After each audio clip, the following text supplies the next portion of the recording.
Image copyright Young Women's Trust image caption If you are being paid £3.50 an hour, how are you supposed to live, asks Tia Spencer. The government is desperate to get more young people into apprenticeships, but the strategy looks shaky as official figures show the numbers are actually falling. Since April, big UK employers have had to pay a levy to fund up to 3 million new apprenticeships, but new government statistics show that between May and July, the number of young people starting apprenticeships fell by almost 2/3 on the same period last year. Tia Spencer, 20, from Manchester, recently completed a 2-year apprenticeship in business administration. Pay us better. I think it's the money that puts people off. If you are being paid the minimum £3.50 an hour, how are you supposed to live? I was in care and have been living independently since I was 17. I started a 2-year apprenticeship in business administration aged 18, but the money was just awful. I got £5 an hour.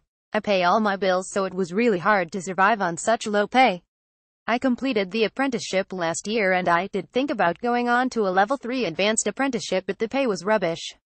I am now working in a bar in central Manchester for £8.50 an hour, which is much better. Teach us real skills and let us progress faster. In the college part of my apprenticeship I learned quite a bit, but I didn't really learn much at work.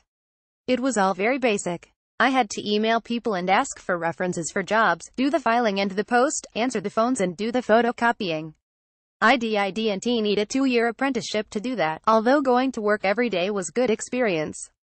There should have been more goals to work towards to motivate people and make them feel more involved and appreciated. They could have made the apprenticeship shorter and given me more responsibility. 12 months would have been enough, and then I could have moved on to a level 3 apprenticeship. Tailor apprenticeships more towards young people and offer better advice and support. I started a college course in health and social care when I was 18 but dropped out after 2 weeks because I wanted to earn money. I started the business administration apprenticeship with a charity because I just knew that I wanted to get a qualification in something at the same time as earning. The charity offered me a job at the end of it, but I said no because I was the only apprentice there and everyone else was so much older than me.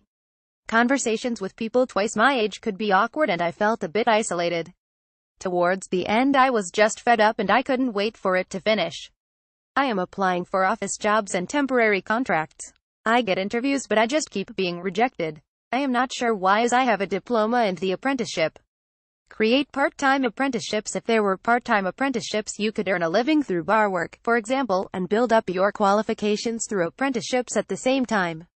I hoped my apprenticeship would help me get a good job, but that hasn't turned out to be the case. Image copyright Getty Images. What does the government say? England's Department for Education points out that employers have 24 months to spend funds from the levy, and a spokesman said the government was confident they would hire more apprentices. It is right that they are taking their time to plan ahead and maximize the opportunities the apprenticeship levy can bring, said the spokesman. Produced by Judith Burns, BBC Family and Education reporter.